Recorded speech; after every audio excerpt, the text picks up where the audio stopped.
तो hello guys, तो कैसे हो आप सब। उम्मीद करते हैं आप लोग बढ़िया होंगे, मस्त होंगे। दोस्तों, अभी हम लोगों का एक स्पेशल सीरीज चल रहा है रेलवे ग्रुप डी के लिए। रेलवे ग्रुप डी का जो एग्जाम आज से पहले जितने सारे एग्जाम हुए हैं ग्रुप डी का, उनके सारे प्रीवियस ईयर का क्वेश्चन जो मैथ का है उसका हम शिफ्ट वाइज सारे क्वेश्चनों को हम लोग सॉल्व करवाने वाले हैं, यानी शिफ्ट वाइज। तो ये जो क्वेश्चन आज का होने वाला है रेलवे ग्रुप डी के एग्जाम में 18/8/2022 को जो एग्जाम हुआ था फर्स्ट शिफ्ट के अंदर, इस शिफ्ट में जितने सारे मैथ के क्वेश्चन आए हैं उनके सारे क्वेश्चनों को हम लोग अच्छे तरीके से सॉल्व करेंगे और बेस्ट टेक्निक बताएंगे कि इन क्वेश्चनों को कैसे कम समय में किया जा सकता है। तो आप भी क्या कीजिए, कलम कॉपी लेकर के बैठिएगा, जो भी क्वेश्चन आएगा आप उसको सॉल्व करने की कोशिश कीजिएगा। सॉल्व होगा कमेंट बॉक्स में उसका आंसर बताइएगा, क्योंकि देखो प्रैक्टिस हमारे करने से नहीं, प्रैक्टिस आपके करने से रिजल्ट होगा। क्योंकि हम प्रैक्टिस करेंगे, हम बनाएंगे तो हमारा स्पीड सही होगा, हमारा एक्यूरेसी बढ़ेगा। और आप जितना ज्यादा प्रैक्टिस करोगे आपका एक्यूरेसी सही होगा, आपका स्पीड बढ़ेगा, जिससे आपको एग्जाम में फायदा होगा। तो चलिए आज की क्लास की शुरुआत करते हैं। तो सबसे पहला क्वेश्चन आज का कहता क्या है, इस शिफ्ट के अंदर पूछा गया है। पहला क्वेश्चन देखो, बहुत आसान सा क्वेश्चन है। इस क्वेश्चन के अंदर बोला क्या है, पहले ये पढ़ो। कहता है किसी वस्तु का क्रय मूल्य 5,000 से 2,000 रुपया कम है। अच्छा, कॉस्ट प्राइस है, किसी वस्तु का कॉस्ट प्राइस 5,000 से 2,000 कम है, मतलब है कितना, कहोगे सर 3,000 है। क्लियर, कहोगे हाँ सर क्लियर है। तो कहता है डीलर इस पर 10% का छूट देता है। अच्छा, इसी मूल्य पर डीलर क्या करता है, 10% का छूट दे देता है, यानी 3,000 रुपया है तो इस पर 10% का छूट देता है। तो छूट देता है तो कम करेगा।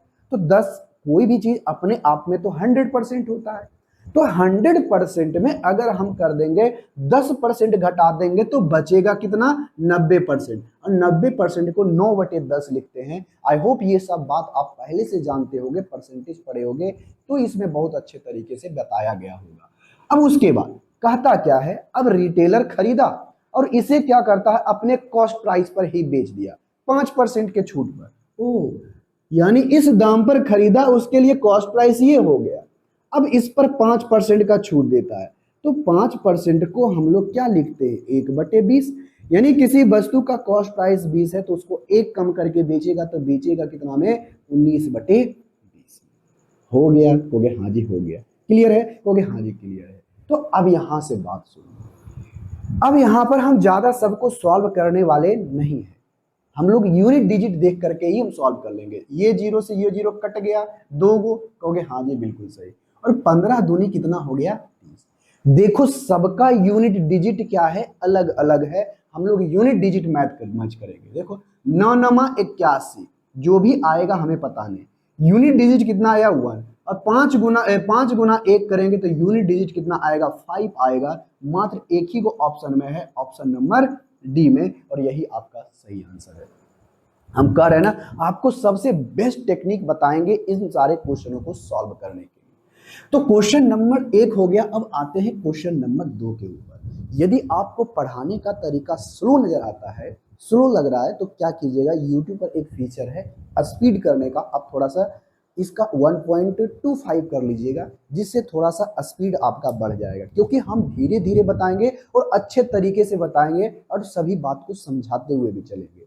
तो चलो भाई, क्वेश्चन नंबर 2 में क्या कहता है, ये सबसे पहले पढ़ो, उसके बाद इसका आंसर आप हमें कमेंट बॉक्स में करके बताओ।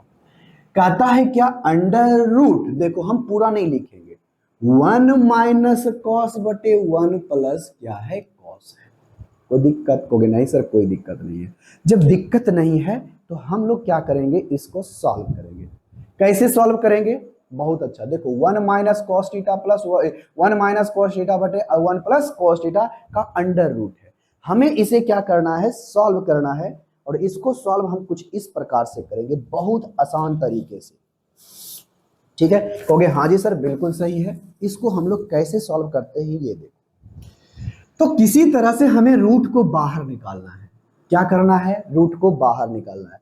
तो रूट कैसे बाहर निकलेगा, देखो हर का कर दो परिमयीकरण, 1 प्लस कॉस है तो 1 माइनस से कर दोगे, जब माइनस से कर दोगे 1 माइनस कॉस से कर दोगे तो ये भी नीचे में क्या हो जाएगा 1 माइनस कॉस। देखो तो इसको समझना ए, इसको समझना बी, इसको समझना ए, इसको समझना बी, तो a plus B into A minus B क्या होता है A square minus B square होता है, कहोगे हाँ जी होता है। तो डायरेक्ट सोचो ए का स्क्वायर माइनस सी का स्क्वायर यानी कॉस का स्क्वायर, तो क्या होता है आपको एक फॉर्मूला पता होगा sine square theta plus cos square theta बराबर 1। तो यहां से मेरे भाई बताओ तो यह 1 माइनस कोस स्क्वायर थीटा क्या हो जाएगा, कहोगे सर साइन स्क्वायर थीटा होगा कहोगे हाँ जी बिल्कुल सही। हम डायरेक्ट देखो सॉल्व कर रहे हैं, तो यहां पर नीचे में हो जाएगा साइन स्क्वायर थीटा, अगर नीचे में साइन स्क्वायर थीटा हो जाएगा तो उसका निकालना है अंडर रूट निकालना है, अंडर रूट निकालना है, स्क्वायर रूट निकालना है, तो स्क्वायर रूट निकालोगे तो 2 गो का साइन निकलेगा, तो नीचे में क्या आएगा एगो, हो गया हो गया हाँ जी बिल्कुल सही। तो यहां पर से देखना 1 minus cos into 1 minus cos यानी 1 माइनस कोस का क्या है होल स्क्वायर है, तो 1 माइनस कोस का होल स्क्वायर है, तो ए 2 गो है तो ए गो बाहर निकल जाएगा 1 माइनस कोस, हो गया कहोगे हाँ जी बिल्कुल सही। तो इसको जब इसको चेंज करोगे तो 1 बटे साइन, और साइन ऊपर में जाएगा तो क्या हो जाएगा, तो कहोगे सर ये कॉस थीटा हो जाएगा, और कॉस बटे साइन क्या होता है कॉट थीटा होता है, जो कि ऑप्शन नंबर कितने में है ए में। और बहुत ही सिंपल सा क्वेश्चन था, आई होप इसका आंसर आप हमें कमेंट बॉक्स में करके बताए होंगे। इसी तरह से मेरे भाई बताओ क्वेश्चन नंबर 3 का एक ग्राफ है, आप इसका आंसर हमें कमेंट बॉक्स में करके बताएं। एकदम साधारण सा क्वेश्चन है, आई होप इसका आंसर आप हमें कमेंट बॉक्स में करके बता दोगे, ठीक है, कहोगे हाँ जी सर बिल्कुल सही है। क्वेश्चन नंबर 3 में कहता क्या है, सबसे पहले क्वेश्चन नंबर 3 को पढ़ो। निम्नलिखित लाइन ग्राफ का ध्यान पूर्वक अध्ययन कीजिए और उसके आधार पर उत्तर दीजिए। और कहता क्या है कि 2013 में बेची गई साइकिलों की संख्या और 2000 साइकिलों में बेची गई लगभग कितना प्रतिशत के बराबर है। तो सबसे पहले पकड़ो 2013 है ना, सॉरी 3 नहीं 2013, और एक आपका 2017 है। तो सबसे पहले देखो कि 2013 में कितना साइकिल बेचा गया और 2017 में कितना साइकिल बेचा गया। तो देखो तो 2013 में 45 साइकिल बेचा गया, ठीक है, और 2017 में कितना बेचा गया तो 90 बेचा गया। तो यहां पर से आपसे क्या पूछा है, आपसे पूछा है कि लगभग कितने प्रतिशत के बराबर है। यहां पर 2017 में बेची गई साइकिल की 2017 में बेची गई साइकिल की 2013 में बेची गई साइकिल का कितना प्रतिशत, मतलब इसका कितना प्रतिशत है। तो सीधा सा मतलब है 2013 में कितना बेचा गया 45, किससे बोल रहा है 17, 2017 में कितना है 90, और इसको करोगे तो 1/2 आएगा, तो 1/2 आएगा, तो 1/2 को हम लोग क्या करते हैं 50%, कितना परसेंट 50% के बराबर है, जो कि option number C.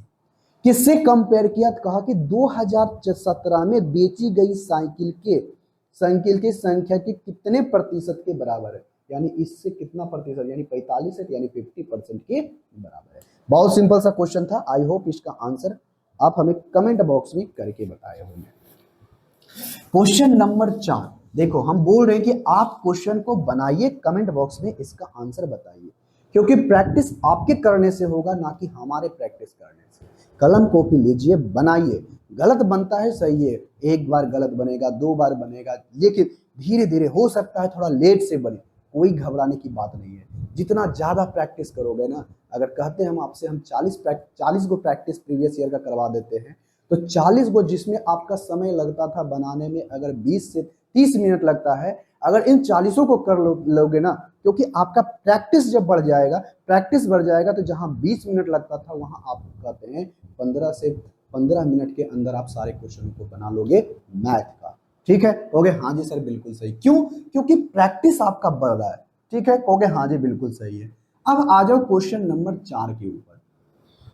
Question number 4 में कहता क्या है, ये सबसे पहले देखो। तो कहता क्या है, यदि दो संख्याओं का अंतर 52 है, चलो भाई दो संख्याओं का अंतर कितना है भाई, कहोगे सर 52 है, और यहां पर दो संख्याओं का रेशियो दिया गया है, एक संख्या a है और एक संख्या b है, और इसकी संख्याओं का रेशियो 7 अनुपात कितना है 3 है।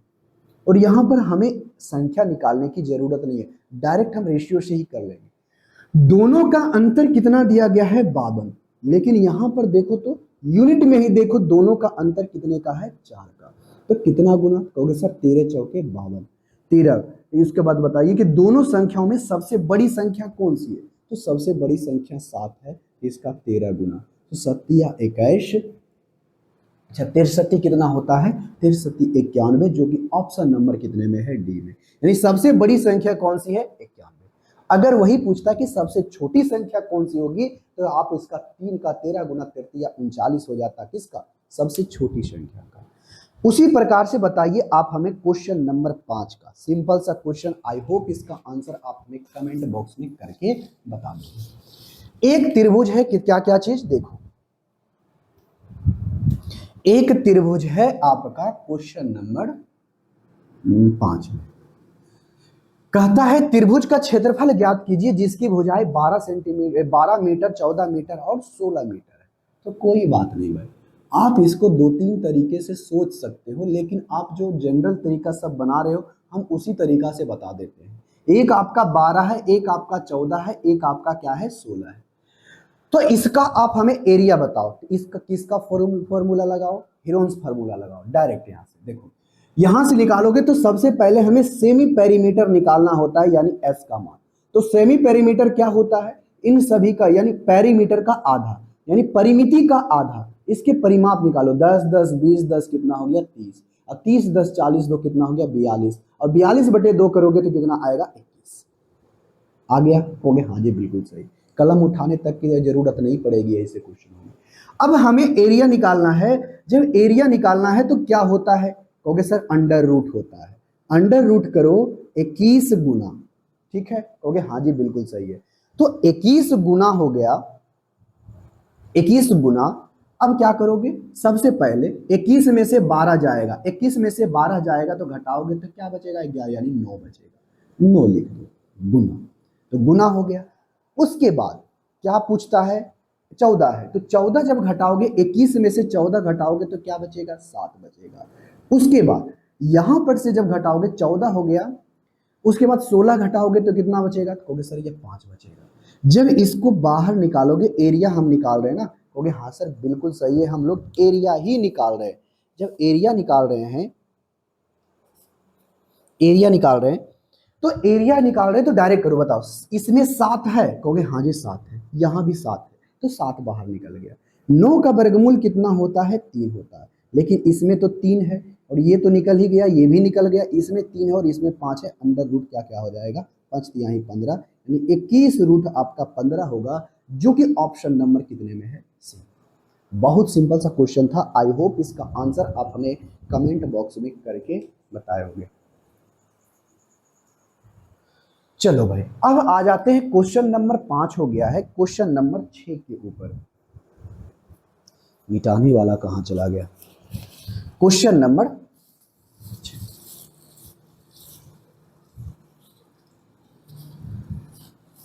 देखो भाई, क्वेश्चन नंबर 6 में कहता क्या है, बहुत ही सिंपल सा क्वेश्चन है, क्वेश्चन नंबर 6।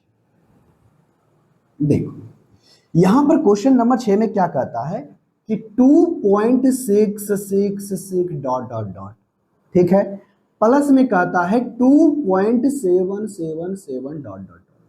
ये तो रेकरिंग वाला हो गया, क्या हम इसको 2 प्लस 0.666 लिख सकते हैं, या फिर इस पर पावर इस पर रेकरिंग लगा देंगे, या प्लस इसको लिख सकते हैं 2 प्लस 0.7 रेकरिंग, कहोगे हाँ जी सर लगा सकते हैं। बताओ 2 2 4, ये तो जुट जाएगा।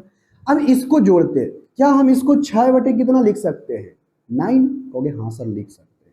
इसको कितना लिख सकते हो, कहोगे सर 7/9। जब इस दोनों को जोड़ोगे तो 4 और प्लस ये बताओ 6 6 12 1 कितना हो गया 13, 13/9।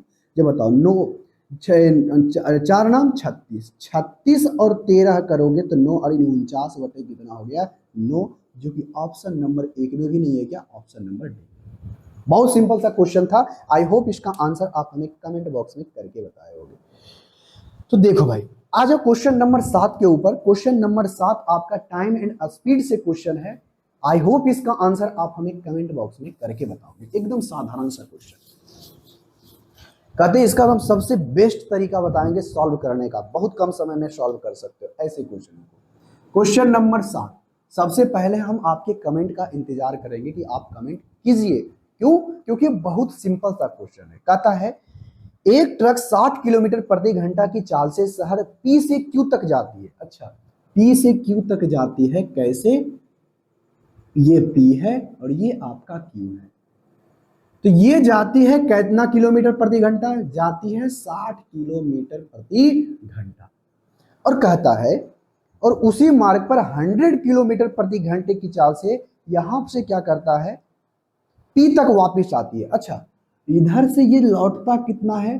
100 किलोमीटर प्रति घंटा। तो आप हमें बताइए कि उसका औसत चाल क्या है, उस ट्रेन की औसत चाल क्या है। एकदम सिंपल सा क्वेश्चन।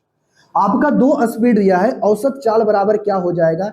एवरेज स्पीड क्या हो जाएगा? एक फॉर्मूला है 2 इंटू S1 इंटू S2 बटे S1 प्लस S2। अगर ये फॉर्मूला पता है तो क्वेश्चन आपका बन गया। कैसे आता है ये फॉर्मूला?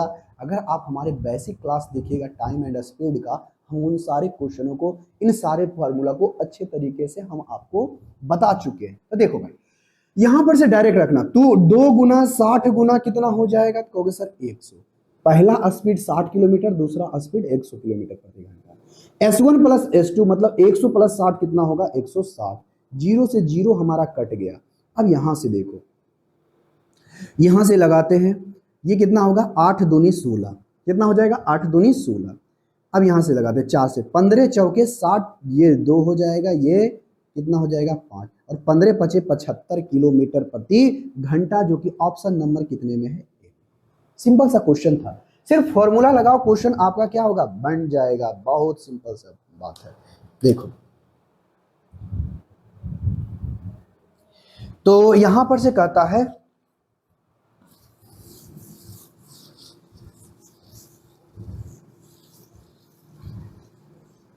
देखो, अब क्वेश्चन नंबर कहता क्या है? ध्यान से सुनना, ध्यान से सुनना, ध्यान से सुनना। कहता है यही कि ए जो है ना 100 अंडे को 4 मिनट में गिन सकता है, जबकि बी जो है उतने ही अंडे 5 मिनट में गिन सकता है। तो आप हमें बताइए दोनों साथ मिलकर के 450 अंडे कितने मिनट में गिनेंगे? तो सबसे पहले ये टाइम एंड वर्क का क्वेश्चन है, बहुत ही सिंपल सा क्वेश्चन। इसको सॉल्व करने का बहुत ही आसान सा क्वेश्चन है। क्या है तरीका? सबसे पहले उसकी 1 मिनट के अंदर वो कितना गिन सकता है वो निकालो। 4 मिनट में वो कितना गिनेगा? कहोगे सर 100 गिनता है। कितना गिनता है? 100 अंडे गिनता है। कितने मिनट में? तो 4 मिनट में। तो बताओ ये कौन है? ए है। 4 मिनट में 1 अंडा गिनता है, तो 1 मिनट में कितना अंडा गिनाएगा? कहोगे सर 100/4। हाँ या ना? कहोगे हाँ जी बिल्कुल सही। यानी 1 मिनट में ये 25 अंडा गिनेगा। कौन? ए। अब उसी तरह से 1 मिनट में इसका 25 अंडा गिनेगा। अब उसी तरह से कहता क्या है? बी के बारे में, उतना ही अंडा गिनता है ये 5 मिनट में। यानी 5 मिनट में बी जो है वो 100 अंडा गिनता है। तो बताओ 1 मिनट में कितना गिनेगा? कहोगे सर 100/5, यानी 20 अंडा गिनेगा। क्लियर है? कहोगे हाँ जी बिल्कुल सही है। यानी 1 मिनट की एफिशिएंसी आ गई किसकी? ए की, और 1 मिनट की एफिशिएंसी आ गई किसकी? बी की। अगर दोनों साथ मिलकर के काम करें तो 1 मिनट में दोनों साथ मिलकर के काम करेगा तो कितना अंडा गिनेगा? कहोगे सर ये 45 अंडा गिनेगा। हाँ या ना? कहोगे हाँ जी बिल्कुल सही। यानी ए प्लस बी मिलता है, ए प्लस बी मिलता है, तो ए प्लस बी मिलकर के 1 मिनट में कितना अंडा? तो 1 मिनट में कितना अंडा गिनता है? तो 45 अंडा गिनता है। यानी 45 अंडे को गिनने में उसे 1 मिनट लगता है। तो आप हमें बताइए इसका 450 अंडा आना, यानी 10 गुना, इसका कितना गुना लगेगा? यानी 10 मिनट लगेगा, जो कि ऑप्शन नंबर कितने में है? यहां पर से सबसे पहले हम इसका ऑप्शन देखते हैं। ऑप्शन नंबर कितने में है? डी में है। ऑप्शन नंबर कितने में है? डी में है, और यही आपका सही आंसर है। बहुत सिंपल सा क्वेश्चन था। आई होप इसका आंसर आप हमें कमेंट बॉक्स में जरूर करके बताएंगे। चलो, देखो भाई,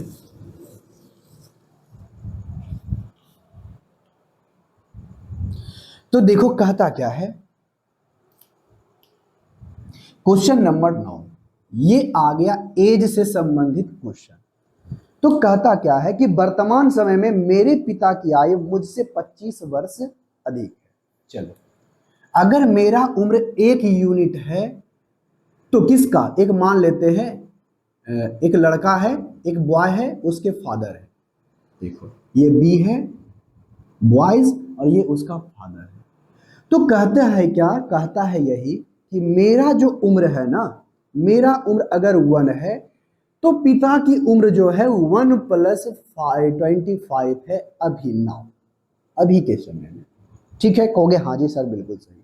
तो कहता है हमारी 5 वर्ष पहले हमारी योग उम्र का योगफल, हम यहाँ पर x मान के नहीं बनाएंगे, तो ये वर्तमान समय में उसका एज है। तो इससे 5 साल पहले ये हम 1 माने हैं और ये 25 एग्जैक्ट नंबर है। तो 5 साल पहले ए का उम्र कितना होगा, तो कहोगे सर 1 में से 5 घटा देंगे, 1 यूनिट में 5 घटा देंगे। और इसका उम्र कितना रहा होगा, कहोगे सर इस 25 है तो इसमें 5 घटा देंगे, तो ये हमारा आ जाएगा 5 साल पहले का उम्र, क्योंकि 5 साल पहले जाएंगे तो 5 साल इसका कम रहेगा, इसका भी 5 साल कम जाएगा। कहोगे हाँ जी बिल्कुल सही। और दोनों का योगफल कहता है कितना है भाई, कहोगे सर दोनों का योगफल कहता है 39 साल है। तो बताइए हमें कि मेरी वर्तमान उम्र कितनी है, मानी बॉयज का 1 यूनिट का वैल्यू कितना होगा।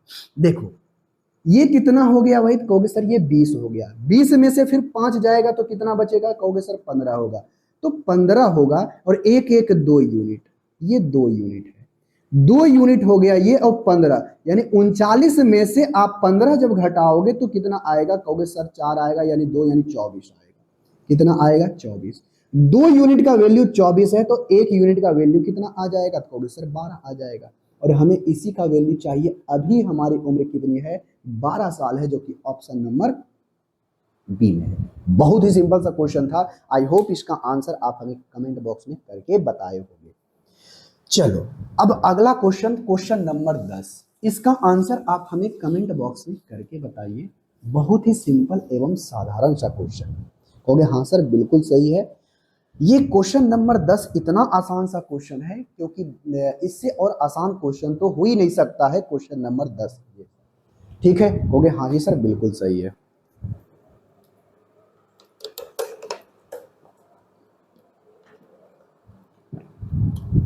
चलो भाई,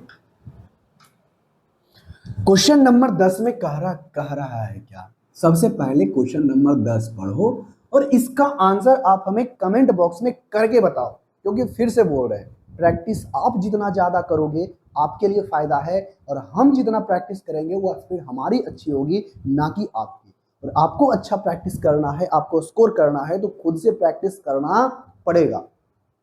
नहीं समझ में आया, क्वेश्चन नहीं बन रहा है तो रुक जाओ, रुक जाओ, उसके बाद फिर पहले सॉल्यूशन देख लो, फिर से पॉज करो, फिर से पीछे जाओ, फिर से खुद से बनाओ, फिर कमेंट बॉक्स से अंदर अंदर क्वेश्चन बताओ, जिससे आपका स्पीड बढ़ेगा। जब तक आप खुद से प्रैक्टिस नहीं करोगे, जब तक मैथ में आपका स्कोर होने वाला नहीं है। भले आप उस क्वेश्चन का आंसर जानते भी हो तो आप नहीं बता पाओगे। क्यों, क्योंकि बता पाओगे लेकिन समय से नहीं बता पाओगे, आपको ज्यादा समय लग जाएगा। तो कहता है क्या, एक टेलीविजन की कीमत प्रिंटर की कीमत से 3500 रुपया कम है। चलो भाई, एक आपका टेलीविजन है, एक आपका प्रिंटर है, और दोनों का अंतर दिया है 35,000। कितना दिया है भाई, 35,000, यानी कम है, मतलब दोनों का अंतर दिया है। तो कहता क्या, यदि प्रिंटर की कीमत टेलीविजन की कीमत से 2 गुना है।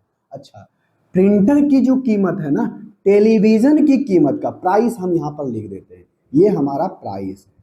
देखो, अगर टेलीविजन की कीमत आपका 1 है तो इससे दुगना किसका है, प्रिंटर का है। तो ये इसी दोनों का अंतर दिया गया है 1 यूनिट, और एग्जैक्ट में कितना है, 35,000। तो आपसे कहा गया कि बताइए टेलीविजन की कीमत क्या होगी, तो टेलीविजन का कीमत 1 है तो इसका भी 35,000 गुना हो जाएगा, जो कि इसका वैल्यू कितना होगा, 35,000।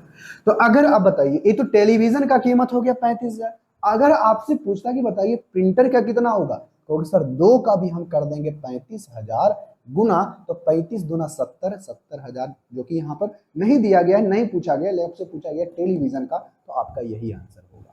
क्लियर है? कहोगे हाँ जी क्लियर है। आ जाते हैं क्वेश्चन नंबर 12 के ऊपर। क्वेश्चन नंबर 12 बेहद सिंपल एवं साधारण सा क्वेश्चन है। आई होप इसका आंसर आप हमें कमेंट बॉक्स में करके बताओ।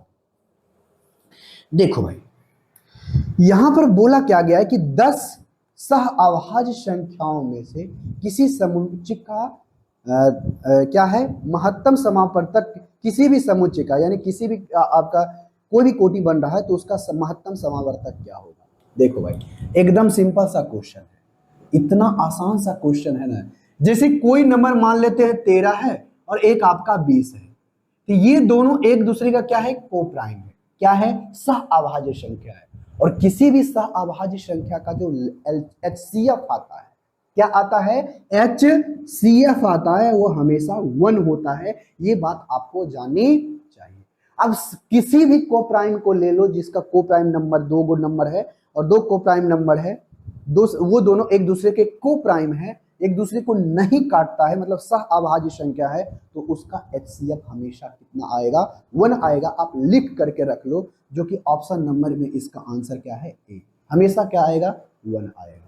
13 20 तो हम एग्जाम्पल लेके बता दिए। अब किसी भी 2 नंबर का को प्राइम ले लो, आप मान लेते हैं 15 है और एक आपका 17 है, आप इसका निकालो, HCF हमेशा क्या आएगा, 1 ही आएगा।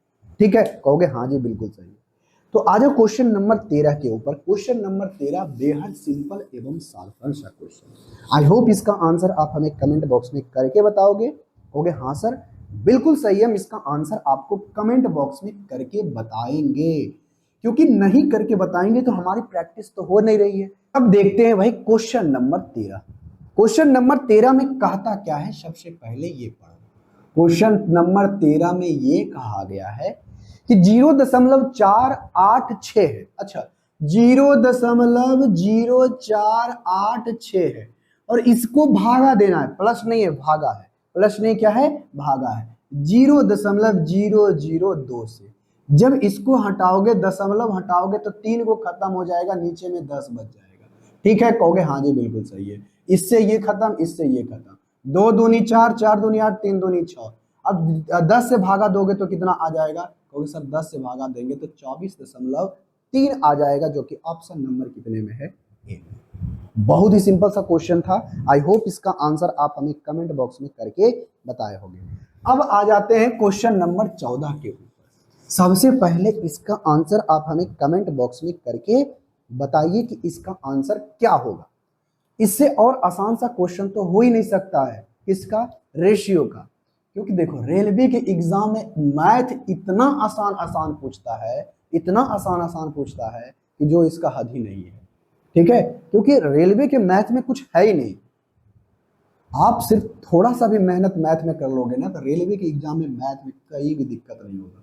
सिर्फ प्रैक्टिस सेट ही बना लो ना, अगर बचपन से थोड़ा बहुत अच्छे से पढ़े हो, सिर्फ प्रैक्टिस सेट लगा लोगे ना, तो कहते हैं प्रीवियस ईयर प्रैक्टिस सेट 2-4 को मॉक टेस्ट, 10-20 मॉक टेस्ट लगा लोगे, तो हम कहते हैं कहीं भी दिक्कत होने वाला मैथ में नहीं है, अगर पहले से थोड़ा बहुत भी मैथ जानते हो तब। तो कहता है दो डिब्बों में 7:5 के में चॉकलेट है। अच्छा, डिब्बा एक ए है, एक डिब्बा बी है। इसमें से चॉकलेट का जो रेशियो है ना, चॉकलेट का रेशियो कितना है भाई, 7:5 है। और दोनों का अंतर, यहां पर यूनिट में अंतर 2 का है और दोनों का अंतर दिया गया है कितना, 28। कितना गुना, कहोगे सर 14 गुना। तो आपसे बताइए कि अधिक संख्या वाले डिब्बे में कितने चॉकलेट है, तो अधिक बताओ 5 है कि 7, कहोगे सर 7। तो इसका कितना गुना, 14 गुना। तो 64 कितना होता है, 98 होता है। सबसे ज्यादा चॉकलेट ऑप्शन नंबर कितने में, बी में। और यही आपका आंसर है। कितना सिंपल सा क्वेश्चन था। इतना सिंपल सा भी क्वेश्चन नहीं बना पा रहे हो तो समस्या है आपके लिए, और आपको ज्यादा मेहनत करने की जरूरत है। अब आ जाते हैं क्वेश्चन नंबर 15 के ऊपर, क्योंकि क्वेश्चन नंबर 15 बेहद सिंपल एवं साधारण सा क्वेश्चन है। और इसमें हमें क्या है, घातांक करनी अगर आप पढ़े होगे, सर्च एंड इंडेक्स पढ़े होगे, तो आपको ये चीजें पता होगी। क्या पता होगी, देखो क्वेश्चन नंबर 15 में कहता क्या है, बहुत ही सिंपल एवं साधारण सा। निम्नलिखित का मान बताइए। नहीं बनेगा? कहोगे हाँ सर बनेगा। 5 का क्यूब प्लस 5 पे पावर 4 का क्यूब प्लस 5 पे पावर 2 है या नहीं है? कहोगे हाँ सर बिल्कुल सही है तो चलो यहां पर सबका बेस सेम है तो पावर क्या होता है? जुट जाता है। बताओ 4 3 7 2 9, 5 पे पावर 9। इतना और आसान, इससे भी आसान क्वेश्चन कहते हो पूछने के लिए। इससे आसान क्या होगा? जोड़ घटाव ही होगा ना। 5 में से 3 गया तो 2, ऐसे पूछेगा? नहीं, आपसे तो ऐसे पूछने वाला नहीं है। क्यों? बताओ 30 से 35 हजार का सैलरी लोगे और पूछेगा कि इस तरह से जोड़ घटाओ, कहोगे ना सर ऐसा तो कभी नहीं होगा। नहीं होगा तो देखो क्वेश्चन। अब यहां से हम डायरेक्ट बताते हैं क्वेश्चन नंबर किसका? क्वेश्चन नंबर 16 का। 16 का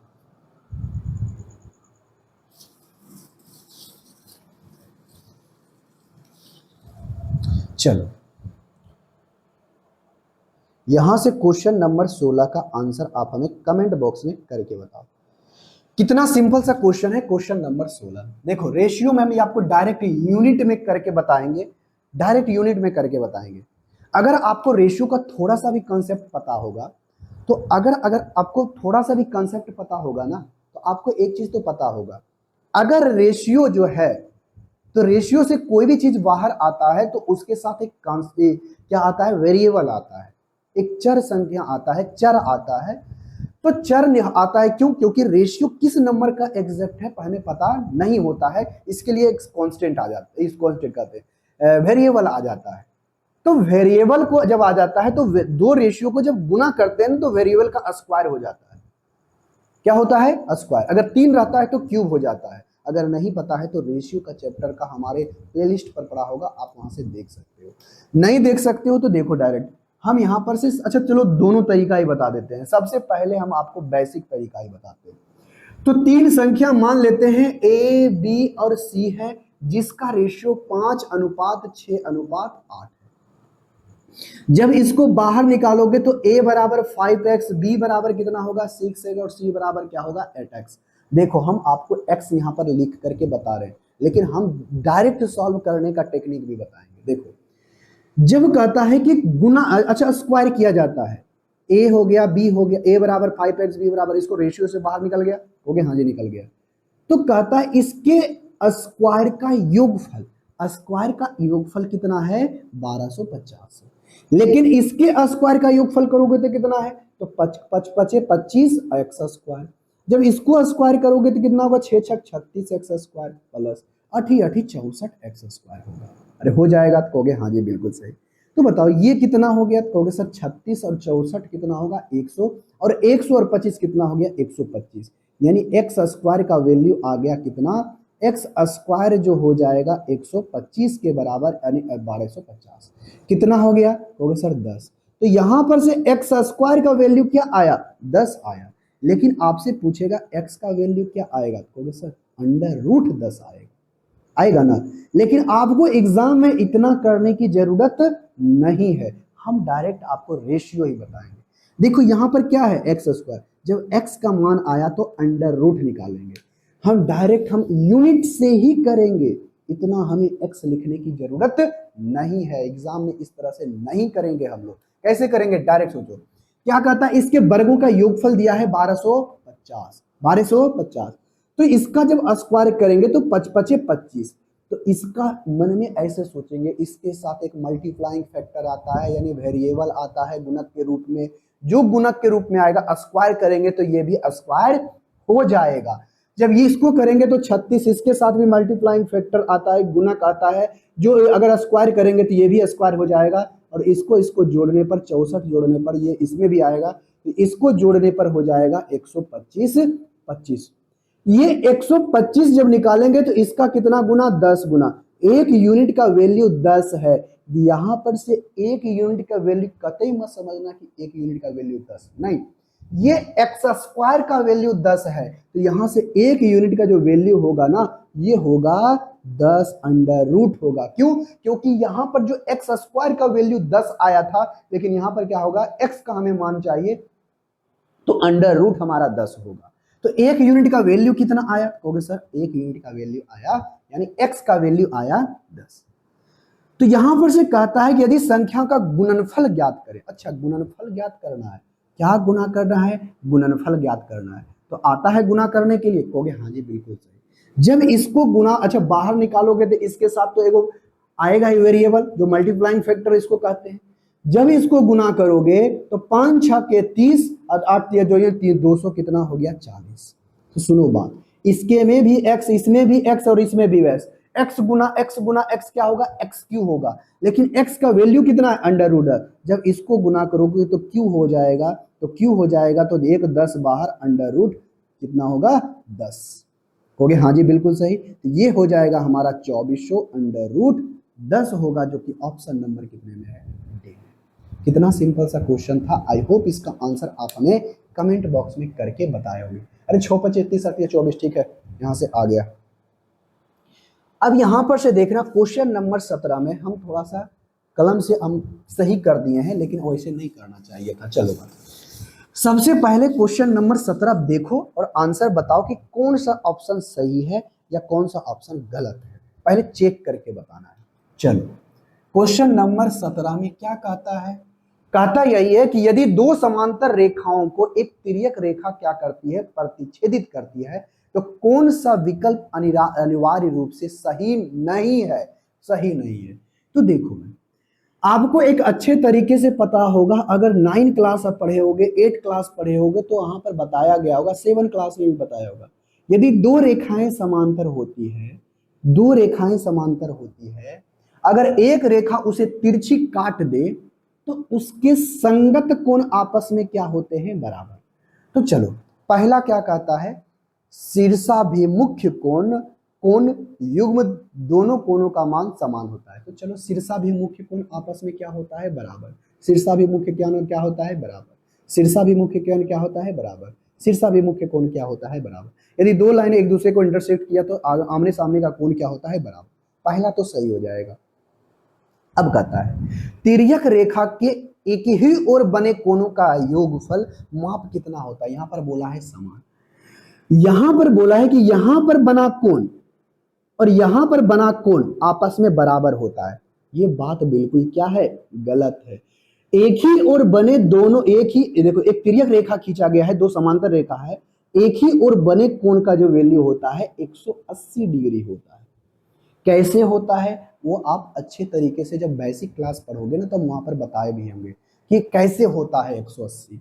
ठीक है, वहां पर हम अच्छे तरीके से डिटेल से सॉल्व करके बताए होंगे कि कैसे होता है 180। और नहीं समझ में आता है तो सुनो बात, ये दोनों का मान कितना है? बराबर। तो बताओ, ये दोनों का मान आपस में बराबर है, तो एक लाइन पर बना कोण कितना होता है? कहोगे 180। 180। तो बताओ, ये दोनों तो आपस में बराबर ही है, अगर ये बराबर है तो टोटल कितना होता है? 180। टोटल कितना होता है? 180। एक लाइन पर टोटल बना कोण 180। ये दोनों बराबर है, तो स्वाभाविक बात है ये जो छोटा बचा है तो ये क्या होगा? ये दोनों बराबर है, तो इसका मान दोनों को जोड़ने के बाद हमें क्या आना चाहिए? 180। इसका मतलब ये वाला वैल्यू और ये वाला वैल्यू का मान क्या हो जाएगा? दोनों को योगफल जोड़ेंगे तो 180 के बराबर आएगा। क्लियर है? कहोगे हाँ जी बिल्कुल कही। तो उसके बाद कहता है संगत कोण, कोणों के मान समान होते हैं। चलो, संगत कोण आपस में क्या होता है? बराबर। संगत कोण क्या होता है? बराबर। आपका बी नंबर तो गलत हो गया, कहा गया एक समान होता है, नहीं, समान नहीं होता है, बल्कि कितना होता है? 180 होता है। एक ही तरफ बने दोनों कोणों का योग 180 होता है। एकांतर कोण का मान समान होता है, यानी एकांतर कोण का मान बिल्कुल क्या है? सही है, एकांतर कोण का मान समान होता है। तो सिंपल सा मतलब है भाई, अगर दो रेखाएं समानांतर है तो उसके संगत कोण बराबर होंगे, उसके एकांतर कोण बराबर होंगे, और एक ही ओर बने कोणों का योगफल जो होगा 180 डिग्री के बराबर होगा, ना कि समान होगा, ना कि समान। समान तो कभी होने वाला नहीं है, बल्कि कितना होगा? 180 डिग्री। इसलिए बी आपका क्या है? गलत है। हम वहां से कलम पर 180 कर दिए हैं, सही कर दिए थे। चलो भाई, अब आ जाओ क्वेश्चन नंबर 18 के ऊपर। कितना नंबर? 18। 18 नंबर क्वेश्चन में कहा क्या रहा है? सबसे पहले क्वेश्चन बनाओ और इसका आंसर आप हमें कमेंट बॉक्स में करके बताओ। कहोगे हाँ सर बिल्कुल सही है। अगर आपको यहाँ पर समरूप पता होगा, सिमिलरिटी पता होगा, तो आप इन क्वेश्चनों को आराम से बना सकते हो। Question number 18। क्वेश्चन नंबर 18 में कहता है दी गई आकृति में ए बी जो है पी क्यू के पैरेलल है। चलो फिगर बना दें क्या? कहोगे हाँ सर बना दीजिए, चलो बना ही देते हैं, क्या करें, व्हाइट बोर्ड पर यही हो रहा है ना, बनाना पड़ेगा हमको, क्योंकि हमारे पास तो डिजिटल बोर्ड है नहीं कि आपको हम सारा चीज करके बताएंगे। चलो चलो यहाँ पर से क्या है, Q है, यहाँ पर ये P है, और यहाँ पर क्या है, R है, और यहाँ पर A है, और यहाँ पर चलो, और यहाँ पर कहा है कि AB जो है ना पैरेलल है किसके, P की। कोई दिक्कत, कहोगे नहीं सर कोई दिक्कत नहीं। तो इसका दिया है वैल्यू x बटे 10, x प्लस 10, और इसका वैल्यू दिया है x, और इसका दिया है वैल्यू x/2, और यहां से यहां तक का, यहां से यहां तक का वैल्यू है x/2, और यहां से यहां तक का वैल्यू है x + 1।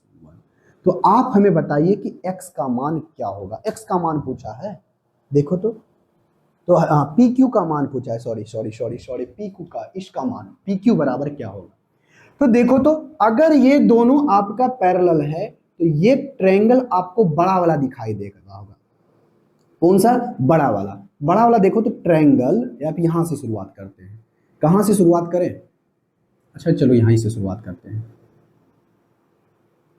यहां पर से देखना एक कोण, ये दोनों में ये कोण क्या है, कॉमन है, दोनों में ये वाला कोण क्या है, कॉमन है, तो डायरेक्ट यहां पर रेशियो ही बराबर करते हैं। तो एक छोटा वाला देखना, अगर दो ट्रायंगल अगर समरूप हैं तो उसके भुजाओं का रेशियो हमेशा क्या होता है, बराबर होता है। तो चलो भुजा के रेशियो को बराबर करो, तो नीचे वाला भुजा देखो क्या है, इस ट्रायंगल, इस एंगल के सामने ये वाला, इस एंगल के सामने ये वाला, तो देखो ये एंगल दोनों में कॉमन है, तो ये तो बराबर होगा ही होगा।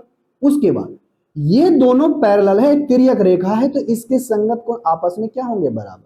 अरे हाँ या ना, कहोगे हाँ जी बिल्कुल सही, यानी ये कोण के बराबर ये वाला है, और इस कोण के बराबर हमारा ये वाला है।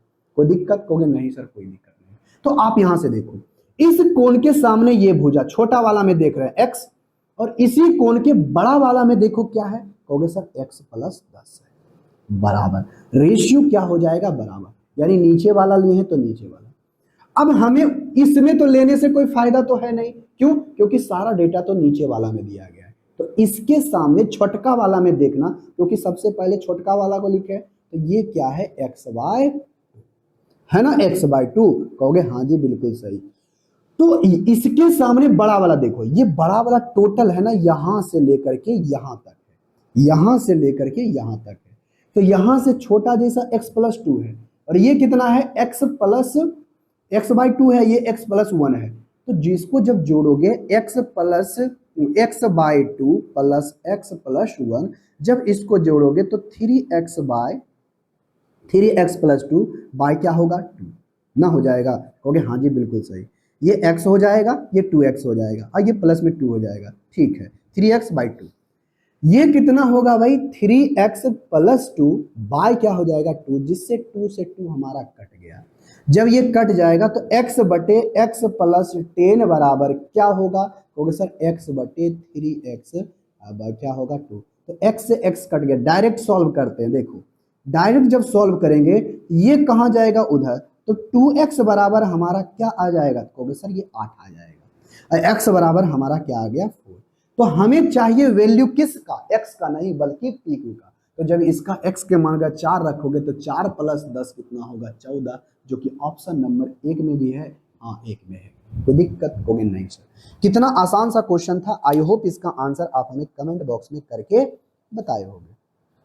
अब आ जाओ क्वेश्चन नंबर 19 के ऊपर। चलो क्वेश्चन नंबर 19, क्वेश्चन नंबर 19 में कहा क्या गया है, सबसे पहले क्वेश्चन को पढ़ो और उसके बाद इसका आंसर आप हमें कमेंट बॉक्स में करके बताओ, क्योंकि आप जब तक कमेंट बॉक्स में इसका आंसर नहीं बताओगे, जब तक क्या है आपकी प्रैक्टिस अच्छे तरीके से नहीं होगी, या कलम कॉपी लेकर के आप क्वेश्चन में बनाओ। कहा क्या गया कि शीर्ष आपका A जो है 0 - 2 है, B जो आपका 2 1 है, C जो आपका 0 4 है, और D आपका -2 और 1 है। तो बनने वाले चतुर्भुज का क्षेत्रफल ज्ञात करें। चलो भाई क्वेश्चन नंबर 19, एकदम सिंपल सा क्वेश्चन, एक चतुर्भुज है, कहोगे सर ये चतुर्भुज है, किसी तरह का चतुर्भुज हम बना देते हैं, चलो बन जाएगा, बस बना देते हैं। ये आपका क्या है, चतुर्भुज, कोई दिक्कत, कहोगे नहीं सर कोई दिक्कत नहीं।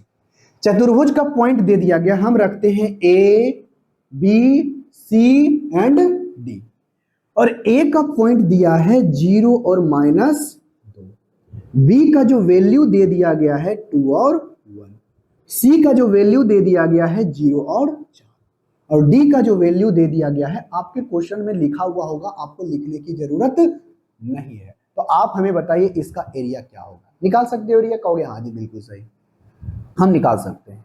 कैसे? कहोगे सर निकालने का तो निकाल देंगे, सबसे पहले हम चतुर्भुज का तो क्षेत्रफल जानते ही नहीं, कोऑर्डिनेट ज्योमेट्री में होता क्या है, तो नहीं जानते हैं, तो हम इसे क्या दो त्रिभुज में बांट सकते हैं? कहोगे हाँ सर बांट सकते हैं। देखो तो त्रिभुज का क्षेत्रफल हमें पता है, किसमें? त्रिभुज का क्षेत्रफल हमें पता है कोऑर्डिनेट ज्योमेट्री में। अगर त्रिभुज का क्षेत्रफल आपको पता है तो इसका देखो तो यहां से दो त्रिभुज नहीं बन गया है, एक त्रिभुज बन गया A B C, A B C, और दूसरा त्रिभुज कौन सा बन गया भाई? कहोगे सर ए सी डी, ए सी डी। इसका एरिया और इसका एरिया निकाल करके अगर जोड़ देंगे तो चतुर्भुज का टोटल एरिया नहीं निकल जाएगा? कहोगे हाँ सर निकल जाएगा। निकल जाएगा तो निकालो ना, देख तो क्या हो। एरिया क्या होता है? कहोगे सर 1/2 होता है, 1/2 इंटू, क्योंकि एरिया हमेशा पॉजिटिव में होता है तो निगेटिव ही आएगा, तो मोड लगा करके उसे हम लोग क्या करते हैं, पॉजिटिव में बना देंगे। ठीक है? कहोगे हाँ जी बिल्कुल सही। अब देखो बात, 1/2 x1, तो x1 0 है, तो x1 में फिर दोनों का डिफरेंस लेंगे, मान लेते हैं ये है, एक ए बी सी है, x1 इंटू y2 माइनस क्या होता है y3, हाँ या ना? कहोगे हाँ जी बिल्कुल सही। तो 0 इंटू समथिंग करोगे तो 0 ही आएगा, तो उसे हमें लिखने की जरूरत नहीं है। अब लिखेंगे x2, 2 इंटू क्या होता है 2 इंटू, उसके बाद फॉर्मूला आता है y3 माइनस y1, तो y3 कितना है 4, अब 4 माइनस करोगे 2 तो माइनस माइनस क्या हो जाएगा प्लस, यानी प्लस हो जाएगा क्या चीज 6। अब तो बताओ 2 से 2 हमारा ए, और ये क्या एक छोटा और बचेगा ना, सॉरी सॉरी सॉरी सॉरी 2, और प्लस, तो प्लस। अब जाएंगे किसके पास?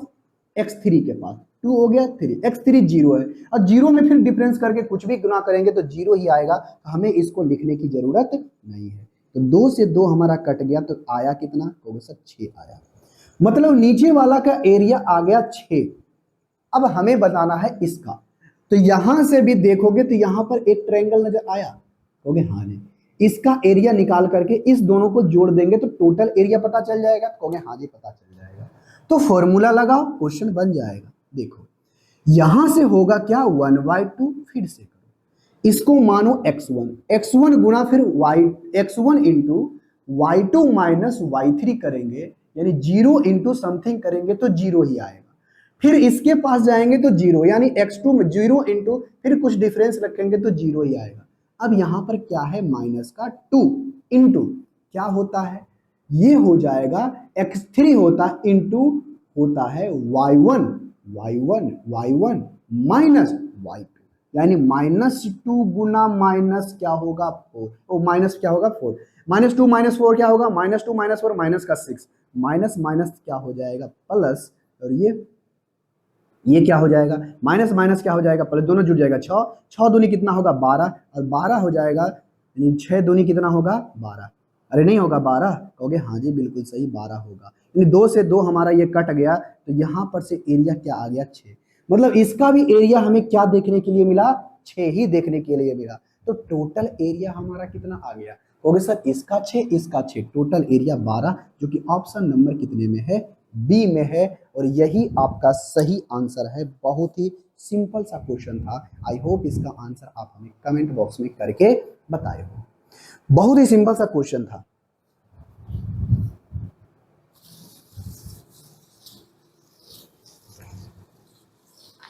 चलिए एक क्वेश्चन है आपका क्वेश्चन नंबर 20। क्वेश्चन नंबर 20 बेहद सिंपल सा क्वेश्चन, आई होप इसका आंसर आप हमें कमेंट बॉक्स में करके बताओगे। कहता है एक मोटर कार 60 किलोमीटर प्रति घंटे की चाल से चलना शुरू करता है, चलो 60 किलोमीटर प्रति घंटे की चाल से चलना शुरू करता है, तो आप हमें बताइए कि प्रत्येक 2 घंटे के बाद वो क्या करता है, 15 किलोमीटर प्रति घंटा की चाल से बढ़ा देता है, तो बताइए 360 किलोमीटर जाने में उसे कितना दूरी तय कर, कितना समय लगेगा। बहुत सिंपल सा क्वेश्चन। देखो भाई, तो शुरू किया कितना 60 किलोमीटर प्रति घंटा की चाल से, टोटल डिस्टेंस जाना है कितना, हो गया सर 360 किलोमीटर। लेकिन शुरुआत किया 60 किलोमीटर प्रति घंटा की चाल से, प्रत्येक 2 घंटा में वो अपना चाल बदल लेता है, 15 किलोमीटर बढ़ा देता है। तो चलो सबसे पहले ये 2 घंटा तक चला तो 2 आवर्स लगेगा। तो 2 घंटे में कितना डिस्टेंस कवर करेगा? कहोगे सर 120। तो अब क्या करेगा, 2 घंटे के बाद अपना चाल बढ़ा देगा, 60 से क्या कर देगा, 15 बढ़ा देगा। तो 60 प्लस 15 कितना हो गया? 75। अब उसका चाल है 75 किलोमीटर प्रति घंटा। अब 75 किलोमीटर प्रति घंटे के हिसाब से फिर 2 घंटा चलेगा। तो दो घंटा चलेगा, 2 आवर्स चलेगा, तो टोटल डिस्टेंस कितना करेगा? तो कहोगे सर 150। हाँ या ना? कहोगे हाँ जी बिल्कुल सही। हाँ या ना? कहोगे हाँ जी बिल्कुल सही है। तो सही है भाई, लेकिन उसे टोटल चलना कितना है? 360। अगर अभी देखोगे तो कितना अभी चला? 4 घंटे में उसने कितना डिस्टेंस कवर किया? कहोगे सर 120, 120 240, और 240 और 30 कितना हो गया? कहोगे सर 70, 270। यानी 270 किलोमीटर अभी वो चल चुका है। 270 किलोमीटर चल चुका है, लेकिन चलना उसको कितना है? कहोगे सर उसे चलना 360 है। 2 घंटे के बाद फिर वो 15 किलोमीटर बढ़ा देता है, 5 बढ़ाएगा यानी 90 किलोमीटर प्रति घंटा हो जाएगा। हाँ या ना? कहोगे हाँ जी बिल्कुल सही है। तो अभी तक उसका 4 घंटा हो चुका है, उसने 270 किलोमीटर डिस्टेंस भी कवर कर चुका है। तो उसे और कवर कितना करना है? कहोगे सर 30 और रहता तो 300 हो जाता, यानी 90 किलोमीटर। 90 किलोमीटर बाद तो मतलब ये 90 किलोमीटर प्रति घंटा तो हो ही गया है 2 घंटे के बाद, यानी 4 घंटा और 1 घंटा और चलेगा, यानी टोटल 5 घंटा चलेगा, तो 360 किलोमीटर हो जाएगा, जो कि ऑप्शन नंबर कितने में है? ऑप्शन नंबर 5 आवर्स में वो टोटल डिस्टेंस कवर कर लेगा, ऑप्शन नंबर बी। कहोगे सर कैसे हुआ? देखो, यदि 2 घंटा चलेगा तो 120 किलोमीटर गया, लेकिन टोटल जाना उसको कितना है? 360। फिर अगले 2 घंटे के बाद फिर 15 किलोमीटर बढ़ा देता है, मतलब 75 किलोमीटर। अब 2 घंटा तक 75 किलोमीटर के हिसाब से चलेगा प्रति घंटे, यानी 150 किलोमीटर तय कर लिया। तो टोटल डिस्टेंस अभी तक कवर किया 270 किलोमीटर। अब 90 किलोमीटर और जाना है, लेकिन इस 2 घंटे के बाद फिर वो 15 किलोमीटर प्रति घंटा चाल बढ़ा देता है, 75 से हो गया 90 किलोमीटर प्रति घंटा की चाल से 270 वो चल चुका है, 90 और बचा, मतलब 90 किलोमीटर जाने में उसे कितना समय लगेगा? कहोगे सर 1 घंटा लगेगा। 4 घंटा में उसने 270 किलोमीटर कवर कर चुका है, और 90 किलोमीटर जाने में वह 1 घंटा समय लेगा, जो कि आपका ऑप्शन नंबर बी होगा। चलो, तो यहां पर से आपसे कहता है क्वेश्चन नंबर 21 में,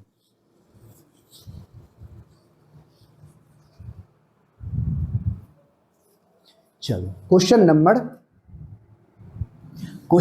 21 सिंपल सा क्वेश्चन है। क्वेश्चन नंबर 21 में कहता एक्स वाई संख्या 115 एक्स वाई एक ऐसे अंक हैं, अच्छा अंक है आपका एक्स वाई, 2 अंक है जो 90 से विभाजित है। तो बताइए एक्स प्लस वाई क्या होगा? एकदम सिंपल सा क्वेश्चन है, सिंपल सा क्वेश्चन है भाई। एक 100 कितना है? एक एक्स और वाई है। तो आप हमें बताइए ये 90 से विभाजित होना चाहिए। 90 से क्या होना चाहिए? विभाजित होना चाहिए। तो आपको 9 का विभाज्यता का नियम पता है? कहोगे हाँ जी सर बिल्कुल सही। तो 90 को सबसे पहले हम लोग लिखते क्या है? 9 गुना 10।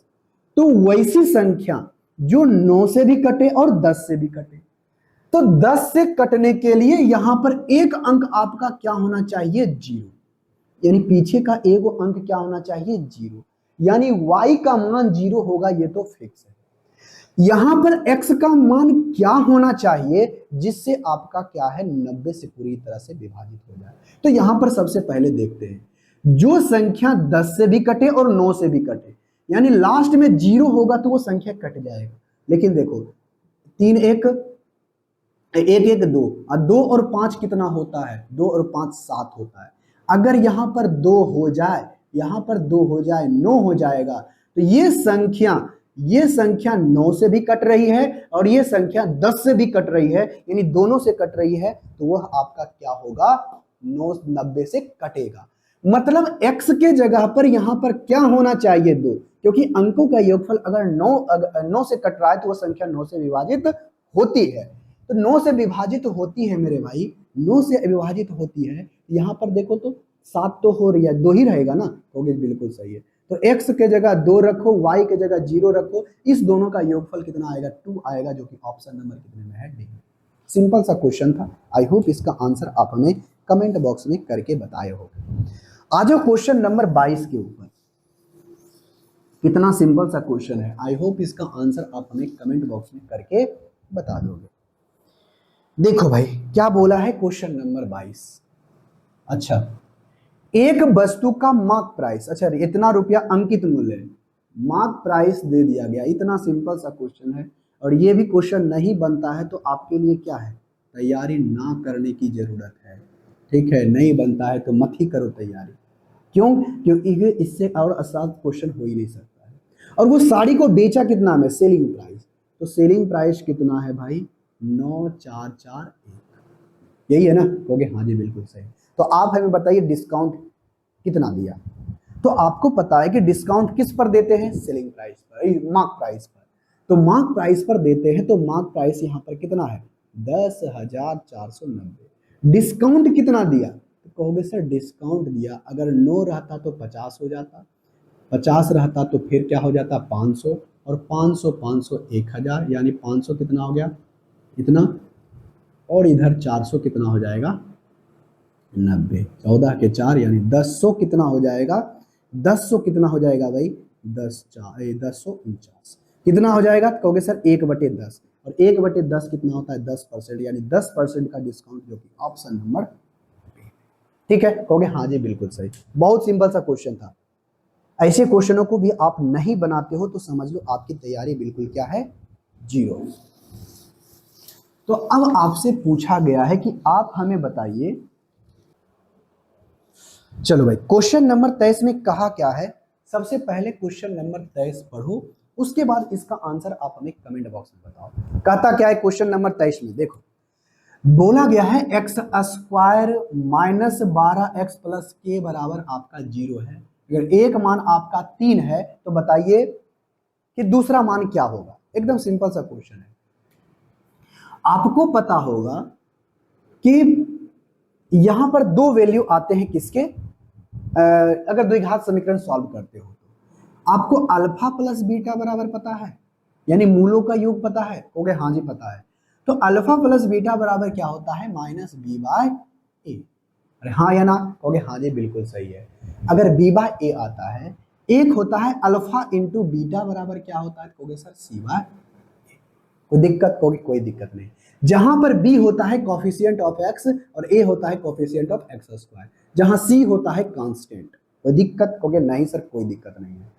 तो यहां पर से दिखाओ, एक वैल्यू आपको दे दिया गया है, यानी 3 दे दिया है, 3 प्लस बीटा और माइनस के, यहां पर कितना होगा, माइनस बी, यानी माइनस माइनस पी होगा 12 और 12 हो जाएगा, कोई दिक्कत, कहोगे नहीं दिक्कत नहीं है। तो b बराबर हमारा कितना आ गया, 9, b बराबर 9, तो b बराबर दूसरा वैल्यू 9 आ गया, जो कि ऑप्शन नंबर कितने में है, बी में। बहुत ही सिंपल सा क्वेश्चन था। आई होप इसका आंसर आप हमें कमेंट बॉक्स में करके बताए हो। तो देखो भाई क्वेश्चन नंबर 24, क्वेश्चन नंबर 24 में कहता क्या है, पहले ध्यान पूर्वक पढ़ो। कहता ए बी जो है समीकरण का मूल है। चलो ए बी क्या है, समीकरण का मूल है, दे दिया गया है, ये ए बी मूल है, अल्फा बीटा नहीं बोला, ए बी हमारा मूल है। तो ए बी मूल है किसका, तो x², यहां पर से अच्छे से लिख देते हैं, x² प्लस x माइनस 2 बराबर 0 का। तो यहां पर से मूल क्या निकलेगा, अल्फा प्लस बीटा, यानी a प्लस बी।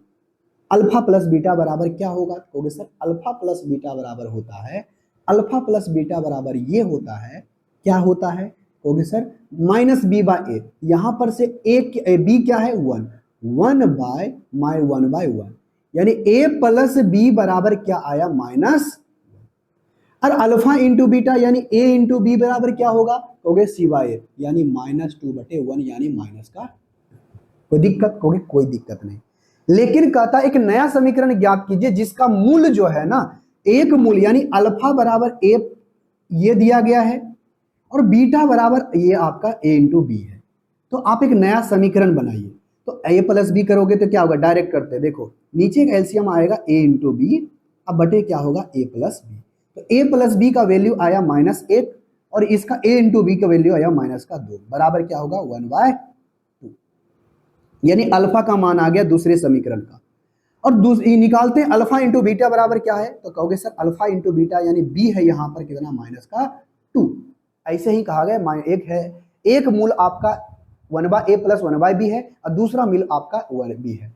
तो आप हमें बताइए नया समीकरण क्या बनेगा, तो अल्फा ये बीटा ये, तो समीकरण कैसे बनाते हैं, इसी तरह से ना, alpha plus beta into x, plus का क्या होता है अल्फा इंटू बीटा। तो डायरेक्ट करते देखो एक्स स्क्वायर माइनस अल्फा बराबर क्या है 1/2 और ये क्या है माइनस का 2, ये 2 दूनी 4, 4 में से माइनस का 3 बचेगा, माइनस का 3 बाई कितना होगा 2, नहीं बचेगा, कहोगे हाँ जी बिल्कुल सही, 1/2 दूनी 4 माइनस 3/4 होगा। और यहाँ पर x है तो x ले लो, अल्फा इंटू बीटा क्या है माइनस का 2। डायरेक्ट करते हैं देखो तो 2x स्क्वायर प्लस 3x और माइनस का क्या होगा 4 बराबर क्या होगा 0। और यही आपका समीकरण होगा 2x स्क्वायर प्लस 3x वाला कौन सा है, ऑप्शन नंबर। बहुत ही आसान सा क्वेश्चन था, सिर्फ आपको घुमा करके क्वेश्चन पूछा था, ज्यादा हमें डरने की जरूरत नहीं है। अब आ जाते हैं क्वेश्चन नंबर 25 के ऊपर। ये सिर्फ एवरेज पूछा है क्वेश्चन नंबर 25 में, आप एवरेज निकाल लीजिएगा, ये सॉरी एवरेज नहीं रेशियो पूछा है, चलो निकाल ही देते हैं। एक दिया गया है ग्राफ दिया गया है, तो चलो ग्राफ दे दिया गया है तो पढ़ो।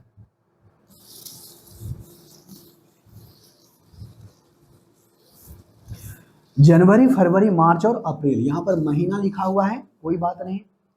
तो कहा है कि इन 4 महीनों के दौरान P और Q के बीच बेची गई सभी इकाइयों का क्रमशः अनुपात बताइए। P और Q का 4 महीने में वो कितना बेचा है, तो कोई बात नहीं भाई, क्वेश्चन नंबर 25। तो ग्राफ में जो दिया गया है P और Q का जनवरी फरवरी मार्च और अप्रैल का, तो P क्या कितना बेचा है, Q कितना बेचा है, सबको जोड़ करके उसका क्या निकालो रेशियो। तो 80 और 30 कितना होगा, तो कहोगे सर 80 30 110, 110 और 50 160, 160 और 90 40 यानी 250 होगा, कितना होगा P 250। रेशियो ही तो हमें लेना है, 25 आएगा, ये तो आपका 1 2 और 3 तो होगा, 2 और 4 तो होगा नहीं, जब भी होगा 2 होगा या फिर 3 होगा, क्योंकि यहाँ पर ये 25 दिख रहा है, 25 का मल्टीपल यही दोनों हो सकता है। अब आगे देखते हैं 60 100 170 170 और 30 जोड़ेंगे, 170 हो गया, 30 जोड़ेंगे यानी 230 हो जाएगा, कितना होगा 230। और इसका रेशियो लेंगे तो 25 अनुपात कितना होगा 23। सबको जोड़ करके रेशियो दे दो, बस यही कहता है, बस ज्यादा कुछ करने नहीं। आज का लास्ट क्वेश्चन, क्वेश्चन नंबर 26 में क्या कह रहा है, आप इसका आंसर आप हमें कमेंट बॉक्स में करके बताओ। सिंपल सा क्वेश्चन है, आई होप इसका आंसर आप हमें कमेंट बॉक्स में करके बताओगे। कहता है कि 1280 की राशि के 5% वार्षिक ब्याज के 3 वर्ष में साधारण ब्याज क्या होगा। तो प्रत्येक बार सिंपल इंटरेस्ट क्या होता है, सिंपल इंटरेस्ट मिलना 1 साल में 5%, तो 3 साल में कितना मिलेगा, कहोगे सर 15%, क्योंकि बराबर बराबर ही होता है। तो 1280 का आप 15% निकालोगे तो कितना आएगा, कहोगे सर 10% होगा 128 और 5% होगा इसका 128, इसका आधा 6 और 64 यानी 12 के 2 6 2 8 1 9 यानी 192, जो कि ऑप्शन नंबर सी में है और यही आपका सही आंसर है। ये क्वेश्चन नंबर कितना था, क्वेश्चन नंबर 26। आई होप सारे क्वेश्चनों का आंसर आप हमें कमेंट बॉक्स में करके बताए होंगे।